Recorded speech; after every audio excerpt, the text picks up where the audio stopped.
बहुत से लोगों ने अपनी वेबसाइट के ऊपर लगा दिया कि जी वो transfer programme available. APU bachelors के लिए एक्सचेंज प्रोग्राम देता है कि अगर आपका 3 साल की या 4 साल की डिग्री है तो उसमें 2 साल आप यहाँ पढ़े और 1 साल आप अगर कोई एजेंट आपको कहता है कि हाँ आप ये रूम है, इसको कोई डिपॉजिट नहीं चाहिए, बड़ा अच्छा वो पिक्चर में रूम नजर भी आ रहा, लेकिन आपको बुकिंग करवाने के लिए 200 रिंगिट 50 रिंगिट ये मेरे अकाउंट में डिपॉजिट करवा दें, तो आपने किसी को 1 रुपया भी नहीं देना। ये स्कैम है। एशिया में है स्कॉलरशिप्स, लेकिन वो बहुत कम है, उनकी रिक्वायरमेंट्स भी बहुत हाई है। अस्सलाम वालेकुम एवरीवन।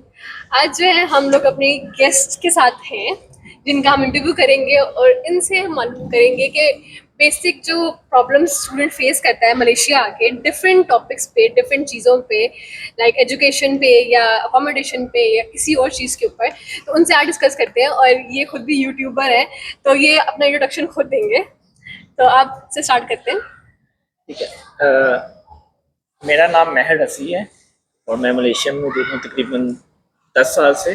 10वां साल स्टार्ट हुआ है और स्टूडेंट कंसल्टेंसी कर रहा हूँ। तो हम बेसिकली देख रहे हैं कि स्टूडेंट क्या प्रॉब्लम्स फेस करते हैं, तो ऑफन हम डिस्कस करते रहते हैं एक दूसरे के साथ। तो अभी हम वीडियोस के थ्रू आपको भी बताएंगे, जिसके ये कि आप जब आएंगे तो आप मेंटली तौर पे प्रिपेयर होके आएँ, जिससे आपको आसानी होगी यहाँ पे आके। बिल्कुल। और हमारे साथ बिस्मा भी मौजूद है। बिस्मा खुद जो है वो कंसल्टेंसी का काम कर रही है यहाँ पे, और अभी इनको कुछ ही महीने हुए हैं। तो बिस्मा आप अपना इंट्रोडक्शन दे दें। हाँ, मेरा नाम है डॉक्टर बिस्मा और मैं यहाँ पे मास्टर्स कर रही हूँ ऑप्टोमेट्री में। अभी मुझे कुछ महीने ही हुए आए हुए, लेकिन साथ साथ मैं यहाँ पे स्टूडेंट कंसल्टेंसी का भी काम करती हूँ और उसी से रिलेटेड अब हम गालिया से बात कर रही हूँ। ज़बरदस्त। खैर, अभी हमारा सीन ये है कि हम लोग जो है ये खुद भी यूट्यूब पे काम करते हैं, मैं भी करती हूँ, और हम लोग बहुत सारे क्वेश्चन जो स्टूडेंट्स आके हमसे पूछता है तो वो काफ़ी कंसर्न होता है डिफरेंट चीज़ों को लेके। तो हम आज उस पर ही कुछ डिस्कशन वगैरह कर लेते हैं। पहले हम स्टार्ट करते हैं कि जो स्टूडेंट्स यहाँ पे आना चाह रहे हैं स्टडीज़ के लिए, ठीक है, तो उनको जो है आप क्या गाइड करेंगे कि उनको क्या चीज़ देख के आनी चाहिए मलेशिया, क्या उनके लिए सूटेबल होगा या नहीं होगा? अच्छा, इसमें सबसे पहले कि यहाँ पे कुछ 3-4 किस्म के स्टूडेंट हैं। फर्स्ट ये कि कुछ स्टूडेंट हैं जो कहते हैं कि हमने अच्छी स्टडी करनी है, हमें मैटर नहीं करता कि जॉब मिलती है नहीं मिलती, हमारी फैमिली अफोर्ड कर सकती है, हमें बस पाकिस्तान से बाहर जाके पढ़ना है। फिर उसमें अलावा दूसरे आते हैं जो कहते हैं कि हमने पढ़ना भी है और साथ हमने अर्न भी करना है और हमने अपना खर्चा भी निकालना है। वो तीसरे जो हैं वो आते हैं, कहते हैं कि हमें बस मूव होना है और क्योंकि वर्क वीज़ा मिल नहीं रहा, तो कोई भी स्टडी वीज़ा मिल जाए तो हमने बस वहाँ पे जाके बेसिक जो काम है वो यही बेसिक जो मोटिव है वो काम की तरफ तवज्जो देनी है। और तीनों स्टूडेंट्स में मोस्टली जो कैटेगरी वो ये भी है कि हर कोई चाहता है कोई यहाँ से ऑस्ट्रेलिया निकल जाए, यूके निकल जाए, अमेरिका निकल जाए, कनाडा निकल जाए। तो यहाँ पे जो बैठे हुए हैं कंसल्टेंट, इवन के प्राइवेट यूनिवर्सिटीज़ बिजनेस है ये, बेसिकली हम भी करें हैं बिजनेस ही हम इसको बोलते हैं। तो उनको पता है कि स्टूडेंट क्या ढूंढ रहा है, तो इसलिए बहुत से लोगों ने अपनी वेबसाइट के ऊपर लगा दिया कि जी वो ट्रांसफ़र प्रोग्राम अवेलेबल, बला बला। इवन के आज ही एक स्टूडेंट ने मुझसे बताया, कहता है कि मुझे किसी ने मशवरा दिया है कि मैं इस यूनिवर्सिटी में एडमिशन ले लूँगा तो मेरा कनाडा का वीज़ा इसीलिए लग जाएगा। अच्छा। अब किस बेस पे लगेगा मुझे उसकी समझ नहीं आई किसी भी, क्योंकि जितने भी टाइप ऑफ स्टूडेंट्स हैं सबका मेन मकसद है करियर पाथवे देखना कि हम मलेशिया से आगे कहाँ। अच्छा, अब मज़े की बात, वो स्टूडेंट है एपीयू का, किसी ने उसको मशवरा दिया कि एपीयू में मास्टर करो तो तुम्हारा कनाडा का वीज़ा लग जाएगा। अब मुझे नहीं पता, तुम एपीयू में पढ़ती हो, बताओ कि एपीयू में पढ़ने से कनाडा का वीज़ा कैसे लगता है? नहीं, इनका एक्सचेंज प्रोग्राम मेरे ख्याल से है एपीयू का। एपीयू बैचलर्स के लिए एक्सचेंज प्रोग्राम देता है कि अगर आपका 3 साल की या 4 साल की डिग्री है तो उसमें 2 साल आप यहाँ पढ़े और 1 साल आप मास्टर में कैसे होगा? मास्टर्स का हो सकता है किसी ने उसको गलत गाइड किया, और APU I don't think so खुद से इस तरह गाइड कर रहा होगा। खैर, अभी जो स्टूडेंट्स आना चाह रहे हैं यहाँ पे उनके लिए क्या ये पाथवे सही है मलेशिया जो है? अच्छा, इसमें ये कि यहाँ पे मलेशिया से अगर आप कहीं भी मूव होना चाहते हैं तो उसमें 2 चीज़ें आपको आगे लेके जाती हैं, वो एक पर्सनल प्रोफाइल और पैसा। और पैसा जितना आपका पाकिस्तान से लगता है वहाँ से कंपेरेटिवली मलेशिया से आपका ज़्यादा लगेगा, क्योंकि जब आपने मलेशिया में अगर आप अच्छी यूनिवर्सिटी में जाएंगे तो आपने उसकी भी फ़ीस देनी है। और फिर जब अगर आप एपीयू में पढ़ते हैं, आप ट्रांसफ़र करना चाहते हैं, तो आप 1 सेमेस्टर के बाद उनको यहाँ की फ़ीस देंगे और अगली जिस यूनिवर्सिटी में आपने एडमिशन लेना है वहाँ की भी सेमेस्टर की फ़ीस देंगे। और फिर वो 6 महीने के दौरान वो ट्रांसफ़र का जो प्रोग्राम है उस पर पेपर वर्क होगा या जो भी होगा, और फिर उसके बाद अप्रूवल होती है नहीं होती वो नहीं पता, लेकिन उस दौरान इस चीज़ तक पहुँचते पहुँचते आपका 40 से 50 लाख रुपया लग जाता है। सही है, उतने ही बन जाते हैं ना जो पाकिस्तान से। पाकिस्तान जो मैंने एस्टिमेट लगा के देखा है वो ये कि 1 करोड़ तक बात जा रही है, ठीक है।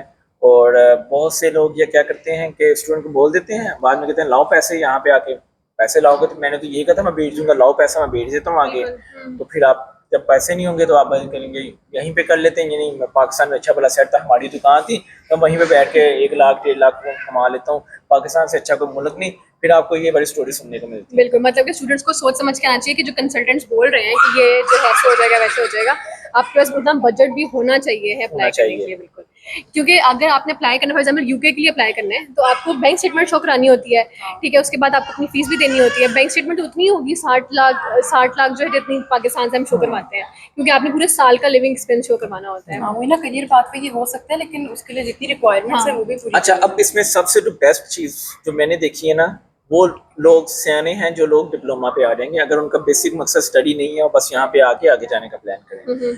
अब डिप्लोमा का ये उसका जो टोटल खर्चा जो आ रहा है 12,000 13,000 रिंगिट, और जो अगले साल की जो फीस है वो पूरे साल की फीस 6,000 7,000 8,000 रिंगिट, 7,500 हाँ यहाँ तक आ रही है। वो डिफरेंट कॉलेज डिफरेंट ले रहे हैं फीस।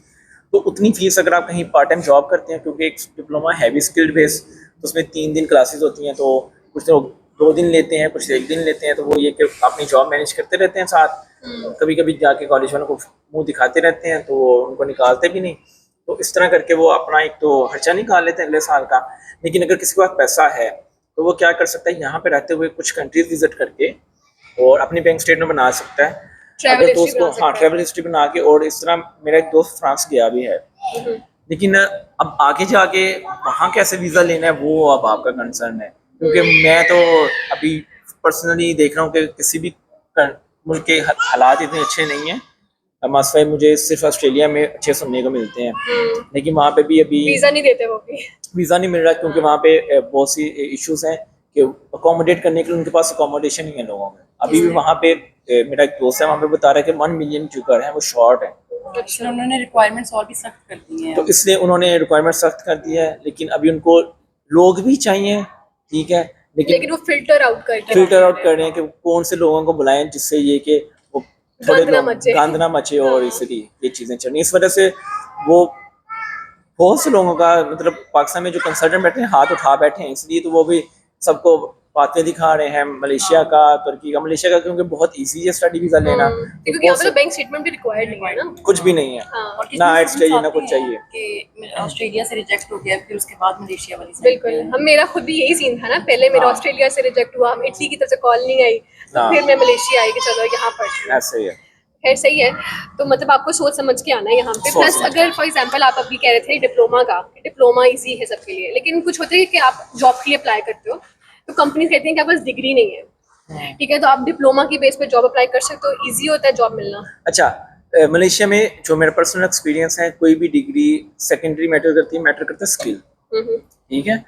और मैं ये नहीं कहता कि आप अपनी डिग्री के अकॉर्डिंग ही जॉब ढूंढें। जब आप यहाँ पे आए हैं आगे जाने के लिए या सर्वाइवल मोड में या पैसा कमाने के लिए, तो फिर यहाँ पे आके फ्लेक्सिबल हो जाओ। मलेशिया में वही बंदा काम है जो एक मेहनत करता है, बिना सोचे, डरता नहीं है किसी चीज़ से और करता रहता है और फ्लेक्सिबल है। ये नहीं कि मैं आईटी का हूँ, मैंने आईटी में ही जॉब ढूंढनी है। अब पाकिस्तान में जो आईटी का एक्सपर्ट है उतना कंप्यूटर यहाँ के बेसिक लोगों को आता है, ठीक है। वहाँ पे आप क्लासेस दे रहे हैं, ट्यूशन पढ़ा रहे हैं, अकेडमियाँ चला रहे हैं, लेकिन यहाँ पे आके आप जीरो हैं आईटी में। सही, तो मतलब जॉब आपका स्किल बेस है, स्किल सीखना पड़ेगा आपको। स्किल सीखना पड़ेगा। अगर स्किल नहीं तो कहीं भी जो भी मिलता है स्टार्ट में लग जाओ। जो आपके पास स्किल है वो आपके काम आएंगे कहीं ना कहीं जाके, ठीक है। क्योंकि नाम बनाने में टाइम लगता है ना, एकदम से तो नहीं आप आए और एक्सपेक्ट करें कि कंपनी। आपने भी देखा होगा मुख्तलिफ कंपनी में जाके हर जगह रेफरेंस चाहिए, वो तो ठीक है। कुछ दफ़ा ऐसा हुआ है कि लोग किसी रेस्टोरेंट में काम कर रहे हैं, वहाँ पे कोई आया बंदा, वो बात कर रहा है क्या करते हो, अच्छा मेरा इस चीज़ में एक्सपीरियंस है, वहीं से उसको काम करते करते ऑफर हो गई है, सही, ठीक है। तो बेसिकली बिस्मा के साथ यही हुआ। मैं एक कॉलेज में गया, मुझे बात कर बैठा हुआ था, कहते यार मुझे एक लड़की चाहिए काम के लिए, ये मार्केटिंग के लिए। तो मैंने कहा हाँ मिल जाएगा, हो जाएगा। बस इतनी देर में वो काम कर लेगी, वो मैंने कहा 100% कर लेगी, मैं कह रहा हूँ ना। तो इंटरव्यू भी नहीं हुआ और जॉब लग गई। ये रेफरेंस भी बहुत आई थी स्टार्ट में, मैं बहुत परेशान होती थी कि क्या बनेगा, किस तरह आगे जाना है। और ये मुझे समझाते भी थे कि मलेशिया रिवॉर्डिंग कंट्री है, ये रिवॉर्ड देगा, हार्ड वर्क करती रहो बस। और अब अल्लाह का शुक्र है वैसा वो सारे 10 साल से एक्सपीरियंस कर रहे हैं ना वो तो। हाँ, मैं खुद जब आया था तो बहुत डरा के रखा गया और ये काम। और जब मेरी पहली जॉब थी मुझे लगता था कि ये जॉब छूट गई तो मैं यहाँ पे जलील हो जाऊँगा, ये हो जाएगा। फिर दूसरी जॉब लगी, फिर सोचूं यार ये पहली वाली से बहुत अच्छी है, लेकिन इसके बाद मैं जलील हो जाऊँगा, मैंने ये नहीं छोड़नी। तो वो हमेशा ऐसा ही होता रहा। तो मैंने यही सोचा कि आप अच्छी नीयत से काम करें, अल्लाह पे यकीन रखें और मलेशिया आपको खुद ही रास्ता दिखाएगा। ठीक हो गया, बड़ा अच्छा आपने एक्सप्लेन किया इस चीज़ को। अब चलें, अब आ जाते हैं उस चीज़ पे कि फॉर एग्जांपल स्टूडेंट अब यहाँ पे आना चाह रहा है, कंफर्म हो गया, उसका डिसाइड हो गया है, अब यहाँ पे अकोमोडेशन के मसले। अब मेरे पास रिसेंटली 2 दिन पहले भी मुझे अकोमोडेशन से रिलेटेड अभी आज भी मुझे मैसेज आए हुए थे कि हम आना चाह रहे हैं, हमें बहन को एडमिशन कराना है, और अकोमोडेशन जो है हम किस तरह से ले सकते हैं यहाँ पे, और क्या कि लड़की के लिए यहाँ पे सर्वाइवल ईजी है या नहीं है। अच्छा, लड़की के लिए कुछ चीज़ें मुश्किल हैं। इसमें ये कि जब आप यहाँ पे आए और अगर आपको कोई यहाँ पे जानने वाला नहीं, तो फिर आप पैसे की परवाह ना करें एटलीस्ट फर्स्ट 2-3 मंथ। कुछ लोग क्या करते हैं, सस्ती अकोमोडेशन वहाँ पे 300 का मिल रहा है, वहाँ से मुझे 400 का मिल रहा है, वहाँ से मुझे 500 का मिल रहा है। मैंने कुछ लोगों की हेल्प करने की कोशिश की, ठीक है, लेकिन वो समझने को तैयार नहीं है कि हम उनका किस तरह फ़ायदा। लेकिन आप हर चीज़ एक्सप्लेन भी नहीं कर सकते, क्योंकि वो वहाँ पे बैठे हुए उनके माइंड में ऑलरेडी चल रहा था कि इस बंदे का कुछ फ्रॉड कर रहा है। बेशक आप जितनी मर्जी हेल्प करने की कोशिश करें, तो उसमें यही कि आप जिस यूनिवर्सिटी में पढ़ना चाह रहे हैं उसके इर्द गिर्द देखें कि कौन सी अकोमोडेशन है। पहले तो ये कि यहाँ पे आप कोई भी ग्रुप ज्वाइन कर लें। फेसबुक पे बहुत से ग्रुप हैं, रूम फॉर रेंट इन केयर, room for rent in Selangor, तो आप ग्रुप्स में चले जाएं, वहाँ पे एजेंट बैठे हुए हैं। आप वहाँ पे जाके पोस्ट डाल दें कि मैं इस यूनिवर्सिटी का स्टूडेंट हूँ, मेरा ये बजट है, मुझे रूम चाहिए, तो वो आपको बता दें कि ये रूट है। और डबल कंफर्म करने के लिए आप गूगल पे जाके उसको चेक कर लें कि इसका यूनिवर्सिटी से फासला कितना है, ठीक है। मैप्स पे देखें आप, मैप से देखें, और मैप से देख के आप बहुत कुछ सीखते हो। हाँ बिल्कुल। और एक चीज़ जो यहाँ पे आके अगर कोई एजेंट आपको कहता है कि हाँ आप ये रूम है, इसको कोई डिपॉजिट नहीं चाहिए, बड़ा अच्छा वो पिक्चर में रूम नजर भी आ रहा, लेकिन आपको बुकिंग करवाने के लिए 200 रिंगिट 50 रिंगिट ये मेरे अकाउंट में डिपॉजिट करवा दें, तो आपने किसी को 1 रुपया भी नहीं देना। ये स्कैम है। हाँ, ये स्कैम है, ये बिल्कुल नहीं पढ़ना। बहुत से इंस्टीट्यूट्स हैं जो ऑन कैंपस अकोमोडेशन नहीं देते, तो ये रिसर्च तो बहुत ज़रूरी है। देख लो कि इंस्टीट्यूट के इर्द गिर्द हो गई जगह मिल जाती है, अच्छी मिल जाती है, और कोई बात के पैसों पे भी मत करो। सही है, मतलब पहले बुकिंग कराएं, पैसे जमा नहीं करवाने, पैसे ही नहीं जमा और कराने। इसमें ये कि मैं अभी पर्सनली एक्सपीरियंस किया, मैंने हॉस्टल बनाया अभी अपने स्टूडेंट्स का। इससे पहले मैंने स्टूडेंट को बुलाया, मैंने इधर उधर उनकी अकोमोडेशन अरेंज करवाई। स्टार्ट में बहुत से नखरे, हमें प्राइवेट रूम चाहिए जिसमें अटैच बाथरूम हो, किचन हमें सेपरेट चाहिए, हमने किसी के साथ शेयर नहीं करना। तो मैंने वैसे वैसे जैसे जैसे कहते हैं वैसे लोगों को करवाया, लेकिन कुछ लोग ऐसे थे उन्होंने कहते भाई जो भी करना आपने करना है, तो उन लोगों के लिए मैंने एक हॉस्टल ले लिया। फिर जो लोग अलग रह रहे थे 2 दिन बाद 4 दिन बाद या 1 महीने 2 महीने बाद, जब उनको समझ नहीं आया कि बहुत खर्चा हो रहा है, तो कह रहे हैं यार हमें भी हॉस्टल ले जाओ। वो अब शेयरिंग पे भी मान गए हैं। सही है, ठीक है, तो ये कि पक्की पकाई ना बहुत कम रास आती है लोगों। ठीक है। वो तो लड़के तो चलो सर्वाइव कर लेते, लड़कियां सर्वाइव नहीं अच्छा, कर लड़कियां अब रिसेंटली कुछ लड़कियां यहाँ पे आई थी, वो यूनिवर्सिटी मलाया में, तो उन्होंने पाकिस्तान बैठे हुए ही, जैसे मैंने बताया कि उनको मैंने बताया कि आप हाई प्रॉपर्टी यहाँ पे जाके रूम वगैरह देखे, तो उन्होंने बहुत से एजेंट से पहले बात कर ली और वहाँ पे आके वो शेयरिंग में रही, ठीक है। और ये कि बहुत सी यूनिवर्सिटी जो पब्लिक यूनिवर्सिटी हैं या बड़ी यूनिवर्सिटी हैं, वो तो ऑन कैंपस भी दे रही हैं अकोमोडेशन। तो आप अगर फीमेल हैं तो आप बेशक 3 मंथ की ले लें स्टार्ट में, ऐसा से जब आप समझ आ जाए तो फिर आप मूव आउट हो हाँ, जाए। जैसे मैं आई थी तो मेरा ये था इरादा कि मैं पहले ऑन कैंपस रहूंगी, ठीक है, उसके बाद मैं मूव आउट कर जाऊंगी, लेकिन मैं ऑन कैंपस में ही वो कंफर्टेबल हो गई तो हाँ, बस क्योंकि ठीक है। मुझे था कि यार क्लासेस 5 दिन क्लासेस होती है, पूरा पूरा दिन जो है आपको स्टडी करनी होती है, तो फिर ये नहीं ट्रैवल नहीं होता मेरे ट्रैवल नहीं होता। हाँ, अकॉर्डिंग टू एक्सपीरियंस, वैसे अगर लड़कियों का हम हॉस्टल का कर नहीं सकते, बहुत सारी तो एक साथ आती नहीं है, हाँ। तो बेहतर ये है कि आप पहले अपने इंस्टीट्यूट से रब्ता करके देखो, बिल्कुल। पॉसिबिलिटी होती है वो आपको कोई ना कोई बता हाँ, देते हैं, किसी बेशक स्टूडेंट के साथ ही आपका हाँ। कांटेक्ट करवा दें, ठीक है। ना हो तो आप साइड दें कि मलेशिया लड़कियों के लिए सिक्योर है, Secure। लेकिन ये कि बस ध्यान से रहें, ध्यान से बहुत बात ज़्यादा ब्लाइंडली किसी पे ट्रस्ट नहीं करें, स्पेशली देसी लोगों पे। और अपनी सॉरी, रिसर्च कर लें, क्योंकि मैं स्टार्ट में आई थी, मेरे सुपरवाइजर ने एक टेम्परेरी अकोमोडेशन का अरेंजमेंट कर दिया था, अच्छा, तो वो इजी था। तो इसलिए पहले अपनी रिसर्च कर लें, इंस्टीट्यूट से बात कर लें, बिल्कुल। और कोई ना कोई देख लें जो आपके ही इंस्टीट्यूट का हो, तो फिर वही बातें रिसर्च कर लो पहले। हाँ, फिर बिल्कुल। easy होता है। और कोई भी फीमेल यहाँ पे आती है, अगर उसको कोई हरास करता है तो वो डरे नहीं पुलिस कंप्लेन करवाने में, अपनी यूनिवर्सिटी को इन्फॉर्म करने में। आप यूनिवर्सिटी को इन्फॉर्म करें, पुलिस कंप्लेन करवाएं। यहाँ पे जो कानून है वो लड़कियों के हक में बहुत अच्छा है, और यहाँ पे लड़कियाँ 100% सिक्योर हैं, लेकिन किसी के हक को ब्लैकमेल होने की जरूरत नहीं है, ना डरने की जरूरत है। बिल्कुल ऐसे ही है। जब मैं आई थी तो सारे मेरे घर वाले भी डरे हुए थे कि जा या खेली, तो अभी तक तो है अल्हम्दुलिल्लाह मुझे ऐसा कोई स्कैम ना फेस करना को मिला है, ना ही मैंने रात को भी मैंने इवन 10 बजे 11 बजे ट्रैवल किया, अकेले भी ट्रैवल किया, तो बिल्कुल सिक्योर होता है। तो खैर लड़कियों के लिए ऐसा मसला नहीं है, पर आपने ब्लाइंडली ट्रस्ट नहीं करना, स्पेशली ये जो उन्होंने मेंशन किया देसी लोगों पे, इन पे बिल्कुल नहीं करना है, क्योंकि ये ही सबसे ज्यादा आपको जो है वो स्कैम कर सकते हैं। Yes. खैर, अभी जो है हमारी काफ़ी डिस्कशन स्टूडेंट्स पे हो गई है। इनसे पूछते हैं कि ये लोग जब भी जहाँ काम कर रहे हैं तो ये लोग किस कंपनी में काम कर रहे हैं। पहले तो इसमें आप में बताओ कि अभी जो आपको जॉब वगैरह मिली है, कंसल्टेंसी की जॉब कर रहे हो आप, स्टूडेंट्स काफ़ी आपके पास भी आते होंगे, तो आप कहाँ जॉब कर रहे हो और आपका स्टूडेंट के साथ कैसा वो एक जो कनेक्शन है? अच्छा, इधर कोलालमपुर में KLCC के पास एरिकन कॉलेज है जहाँ पे मैं मार्केटिंग डिपार्टमेंट में काम कर रही हूँ, और वहाँ पे मैं कंसल्टेंसी देती हूँ स्पेशली पाकिस्तानी स्टूडेंट्स के लिए, क्योंकि फिर लैंग्वेज बैरियर नहीं होता तो समझाना इजी होता है। ठीक है, और हम लोग दोनों उसमें इकट्ठे ही काम करते हैं, ये ज़रा कॉलेज में नहीं बैठते और मैं उधर। हाँ, इसके अलावा ना हमारी कंपनी है राइट एजुकेशन के नाम की, और हमारा 20 यूनिवर्सिटी प्लस के साथ हमारा एग्रीमेंट है, और इसमें प्राइवेट यूनिवर्सिटी भी हैं और पब्लिक यूनिवर्सिटी भी हैं। सही। But mostly public universities Kuala Lumpur से बाहर हैं, कुछ तरगानों में हैं, बहुत सस्ती भी हैं और बहुत महंगी भी हैं। तो ये कि अगर आपका बेसिक मकसद सिर्फ स्टडी है तो आप अगर जॉब वगैरह का कुछ नहीं करना चाहते तो आप पब्लिक यूनिवर्सिटी जो कोलालमपुर से बाहर है वहाँ पे भी आप पढ़ सकते हैं। माहौल बहुत अच्छा है वहाँ पे, और बस ये कि ये घूमना तफरी ज़्यादा नहीं है, लेकिन अच्छी स्टडी वहाँ पे भी आप कर सकते कोलालमपुर हैं। से बाहर जो पब्लिक यूनिवर्सिटीज़ हैं वो अफोर्डेबल हैं, लेकिन क्योंकि वो कोलालमपुर जितनी वो नहीं है ना कि हर वक्त रश और ये, तो इसलिए ये है कि वहाँ पे जॉब्स वगैरह का सीन थोड़ा सा। और ये कि अगर आप डिप्लोमा भी आना चाहते हैं तो हम डिप्लोमा का करते हैं। हमारे पास एक एरिकन कॉलेज है, यस कॉलेज है, उसके अलावा दूसरे कॉलेज भी हैं, लेकिन एरिकन और यस को हम इसलिए प्रीफर करते हैं कि कोलालमपुर के मिडल में है और डिप्लोमा वाले मोस्टली जॉब करना चाहते हैं। तो जॉब करना चाहते हैं तो कोलालमपुर से अच्छा आपको एरिया नहीं मिलेगा जॉब के लिए। और हमारा जो हॉस्टल है वो भी कोलालमपुर में ही है और पब्लिक ट्रांसपोर्ट के पास है। आप हॉस्टल प्रोवाइड करते हैं ना स्टूडेंट्स? हाँ, हम करते हैं लड़कों को, फीमेल के लिए अभी नहीं बनाया क्योंकि बहुत ज़्यादा है नहीं, कुछ हैं भी तो वो अपने हस्बैंड के पास आ रही है, कोई अपने कज़न के पास आ रही है, कोई फैमिली के पास आ रही है। तो जो लड़कों के लिए है, लेकिन उसमें भी हम ये नहीं कि हर किसी को भी दे देते हैं। हम पहले देखते हैं कि कोई ये बंदा हमारे जो बाकी हॉस्टल के लड़के हैं उनके साथ एडजस्ट कर सकता है कि नहीं।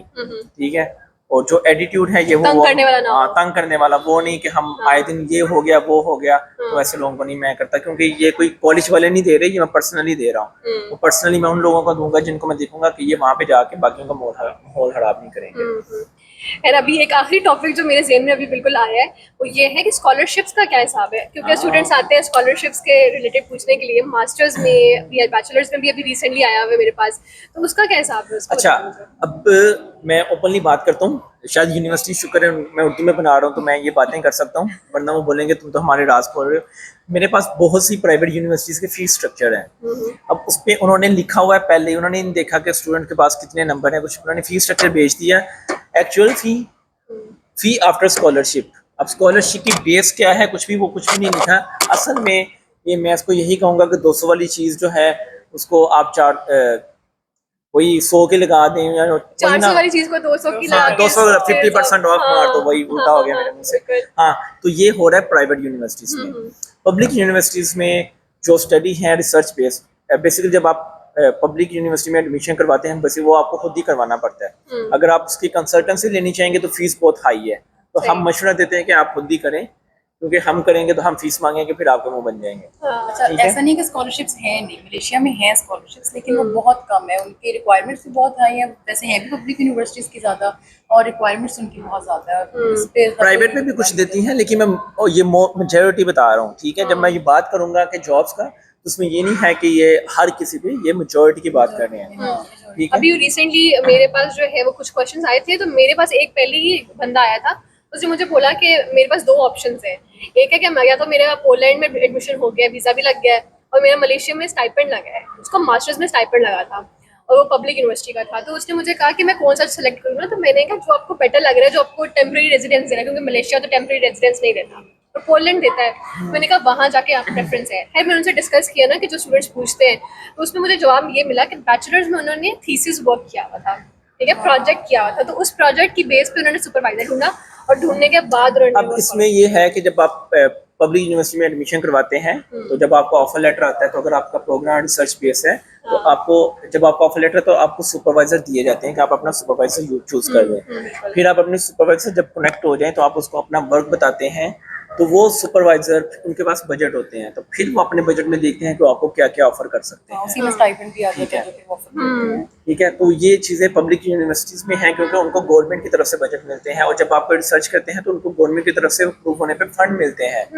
तो इसलिए वो सुपरवाइजर ज़्यादा इंटरेस्ट लेते हैं कि वो काबिल से काबिल स्टूडेंट को लेके आएँ, ताकि थोड़ा बहुत पे क्योंकि भी कर देते सुपरवाइजर हैं। का नाम बनता है इससे, बिल्कुल स्टूडेंट का नाम बनता है, सुपरवाइजर का भी नाम बनता है। बिल्कुल। तो पब्लिक यूनिवर्सिटीज़ में ही ये ऑप्शन आपको मिलेगा, लेकिन प्राइवेट में जो आपको कह रहे हैं कि मैं आपको स्कॉलरशिप दे रहा हूँ, ये कर रहा हूँ, वो कर रहा हूँ, ड्रामा है। हाँ, क्योंकि जब काम पब्लिश होना है तो वो सुपरवाइजर का ही नाम सबसे पहले आना है ना, तो इसीलिए वो स्टाइपेंड दे देते हैं कि चलो तो वो क्रीम लेके आ रहे होते हैं क्रीम ना। लेके आ रहे हैं। हाँ हाँ, सही है।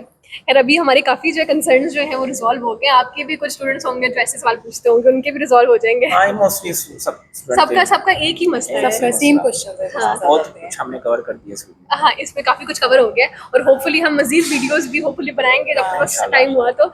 और हमें और जो मसले नजर आएंगे, जो स्टूडेंट्स हमसे पूछेंगे, वो हम आपके साथ जो है जरूर आपको बताएंगे। और अभी के लिए आप जो है मेरे ख्याल से एंडिंग करें, क्योंकि आप भी यूट्यूबर हैं। अभी ये कि हम आपकी हेल्प करने के लिए रेडी हैं, लेकिन आपको कुछ चीज़ों का ध्यान रखना होगा कि जब आप मैसेज करें तो आप वॉइस मैसेज ना करें। कोशिश करें एक ही मैसेज में अपना पूरा केस जो है वो लिख के सबमिट कर दें, मैसेज कर दें, इंस्टाग्राम पे या व्हाट्सएप पे कहीं पे भी करें, तो हमें आसानी होगी। और जब वॉइस मैसेज होगा तो हमें नहीं पता, अगर हमने सुन भी लिया, हम कोई काम लग गए हैं, बाद में हमें नहीं पता क्या बात पूछी थी, क्योंकि एक बंदा तो है नहीं, रोजाना 10-20 लोग मैसेज करते हैं और डिफरेंट। तो इसमें ये कि एक प्रोफेशनल बन के मैसेज करें, और जब हम आपको अपना टाइम दें तो आप अंडरस्टैंड करने की कोशिश भी करें। बहुत से स्टूडेंट ये कर दें, ये हुआ आज कि ऑलरेडी किसी के साथ काम करवा रहे हैं, ऑफर लेटर लेके बैठे हुए हैं, लेकिन फिर मेरे से आके पूछ रहे हैं और फिर मुझे बता रहे हैं कि ये ऑफर लेटर ओरिजिनल है कि नहीं है। ये क्या बात ठीक है, अब मैं इसको फीस दे दूं या ना दूं, अब मुझे नहीं पता वो बंदा कौन है, तो मैं कैसे बता दूं कि वो बंदा फ्रॉड कर रहा है। अगर मैं बोलूं फ्रॉड है तो बोलेगा ये अपने पास पे केस रहना चाह रहा है। तो अगर आप किसी से काम करवा रहे हैं, आपने ऑफर लेटर ले लिया है, तो फिर से चुप करके काम करवाएं, में जो होगा देखा जाएगा। ठीक है। एक वॉइस मैसेज, और ये कि रात के टाइम कॉल ना किया करें और परमिशन के बगैर भी कॉल मत किया करें। तो ये बहुत बस ही बेसिक unethical चीज़ें चीज़ हैं। है ये। हाँ, तो ये चीज़ें हैं जो आपको ध्यान रखनी चाहिए। और बाकी ये कि अगर यहाँ पे आ जाएं तो फिर डरे नहीं, कोशिश करें और सर्च करें।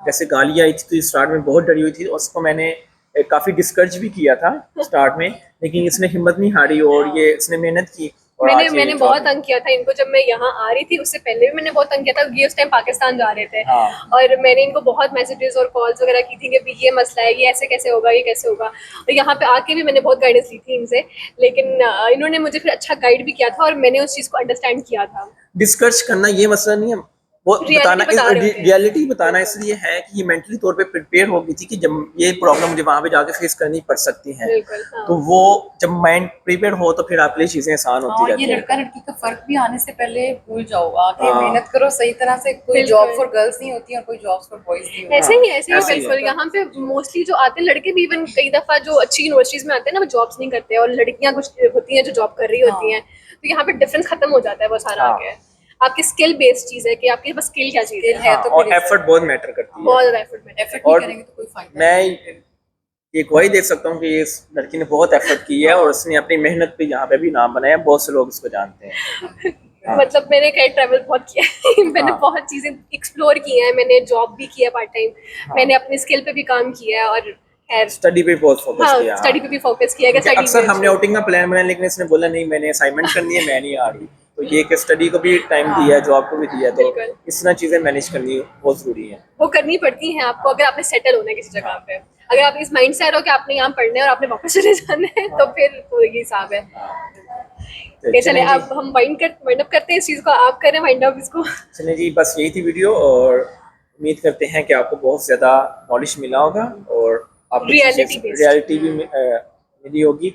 और ये कि अगर कोई भी आपका क्वेश्चन है तो आप हमसे पूछ सकते हैं, लेकिन अगर आपका कोई बंदा बता रहा है कि यार ये चीज़ ऐसे नहीं, तो हो सकता है उसके साथ चीज़ें वैसी हुई हों। तो ये जो हम इंफॉर्मेशन दे रहे हैं, हम मेजोरिटी के लिए दे रहे हैं। तो उम्मीद है आपको समझ आ गई होगी हमारी बातों की, और कोई भी आपका क्वेश्चन आप पूछ सकते हैं। इंशाल्लाह सून हम बहुत से और नए टॉपिक भी कवर करेंगे। इंशाल्लाह। Thank you so much. Allah Hafiz.